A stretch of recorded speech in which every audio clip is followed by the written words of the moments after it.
This will be a day long remembered. Now I am the master. Welcome to another episode of Legends and Theories, and welcome to my ranking of all the Indiana Jones artifacts.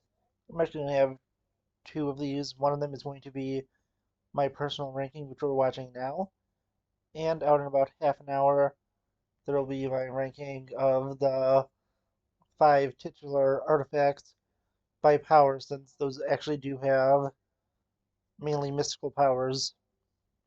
And starting off, this one's all my opinion, and how I would personally rank them. I want to know if you would do it differently. But the next one is going to be a little more from a neutral perspective and looking at which one would truly be the most powerful. Starting at number 9, we have the Peacock's Eye, and this is the diamond from the opening of Temple of Doom, and it's just kind of forgettable that it's in the movie. It is just such a minor part and is really not too important to anything. And it's really used to move the plot forward, and I didn't even know that had a name. I thought it was just a diamond that Indiana Jones wanted until I actually started making this video and I checked. I don't remember if they say it by name in the movie, but yeah, honestly, that's just a thing that's pretty forgettable, and at least all the other ones are kind of iconic. This one, well, at least with the look, this one is just basically a diamond. Going to number 8, we have the Crystal Skull, and well, this thing is just part of a really bad movie. It is just, kind of a dumb thing to be a skull of an alien, and it is, well, the main artifact in the worst Indiana Jones movie. And yeah, there's honestly really nothing too special about it. It's just a giant crystal skull. Doesn't have too much power that it gives to a person, and it just brings an alien back to life by returning his head. Nothing really special about it, and only reason it's above the diamond is that at least has a semi-cool look and is way more of a major role. Up next at 7 is the Dial of Archimedes, and it's like a cool artifact, but it's more based in science, which just puts it a lot lower, not being more mystical, which is something that's a lot more exciting about Indiana Jones artifacts. And even though it does give you the ability to time travel, it is, spoilers for the movie, give you the ability to go and go back to only a certain point in time.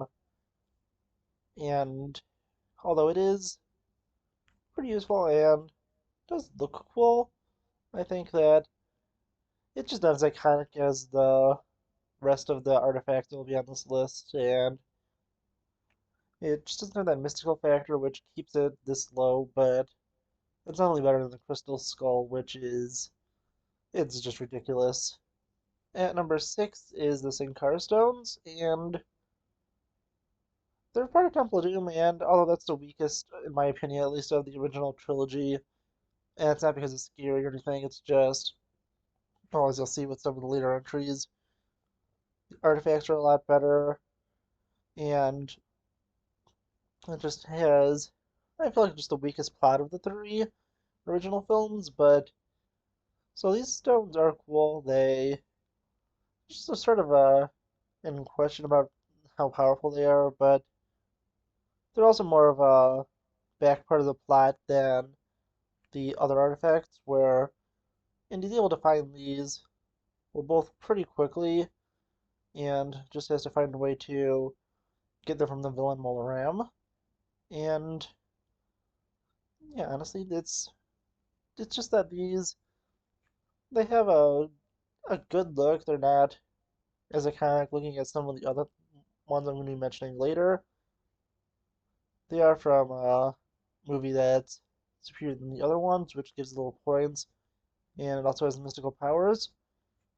But it really just seems to be making things hot, and that's my only real point is that it really isn't too prominent and it's more just kind of guessed what its power could be, but still is a pretty cool artifact.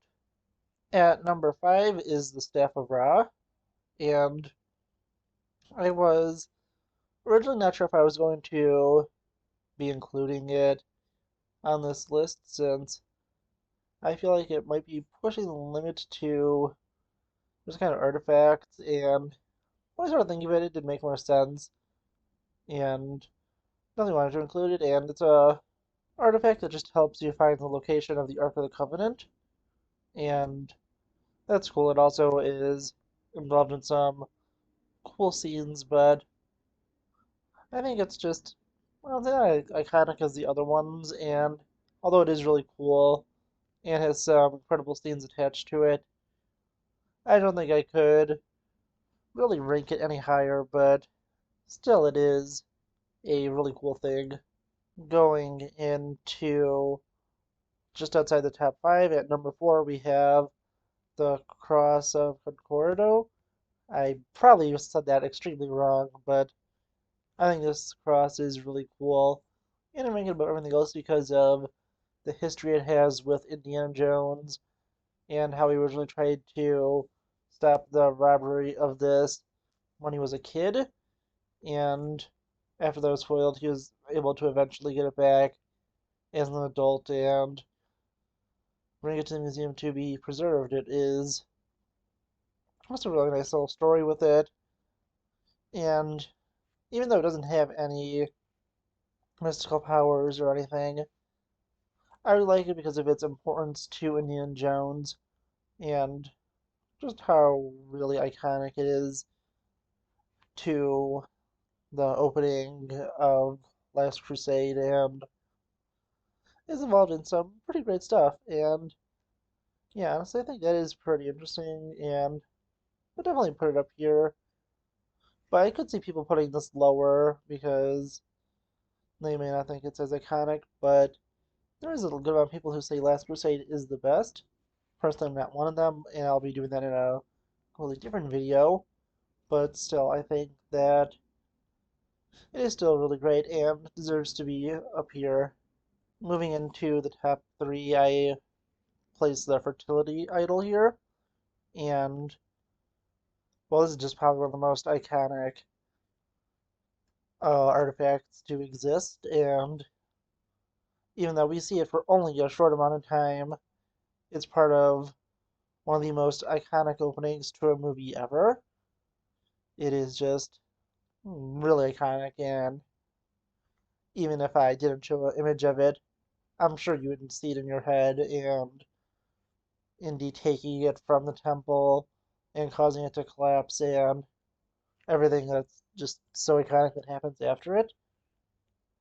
It's interesting that this is really the only artifact on here that the villains get away with, and I really do think it's just so interesting, and I really do enjoy it. I think that just because of it being such an iconic scene, I have to put it here, and it is just so amazing to see, and I'm really glad that I actually own one of the Lego versions of this, and that's the older one. I can make it the newer one, but I really think it's just such an iconic artifact, and I really just love that it was made in so many things, and it's just part of such a amazing scene and opening to such a great movie. At number 2 is the Holy Grail, and honestly, this was a pretty close one between the Grail and, well, the obvious item that is at number 1, but the Grail is just really an iconic part of it and has probably one of the most interesting lead ups to getting it. and it's more similar to the fertility idol, to the challenges you have to do to get it over what is number one, and that helps put it really high. And the fact that it just is used to both heal, give people extended life. It's not really immortality because you can see they still will begin to age and slowly die, but they will get a long extended life, and it is really interesting to see. It is really powerful and is, of course, the cup that Jesus Christ would have drank from at the Last Supper, and that is just, the historical stuff, but also with it having all those other fake grails makes it interesting, and the fake grails, well, they'll kill people, but this gives long life and healing and helped save Henry Jones Sr., who is also just a great character. And just all of that makes me put the Grail at number two, but it's time to go what is obviously number one, and that is the Ark of the Covenant. And this is just such an iconic artifact and is part of just an amazing movie.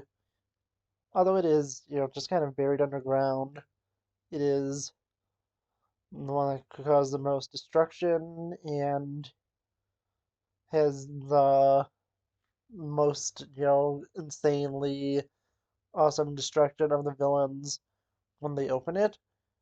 Really great scene, and it really is just awesome with its look, and has definitely the best look of all of them, and I really do love the look. It is just such an amazing artifact. It looks just really cool. Really love, as I said, the look of it, and I think that just makes it so iconic, and the power it has is also extremely insane. And yeah, honestly, I really do love it. It just, the look is incredible, its power is incredible, and its inclusion in Raiders is also incredible.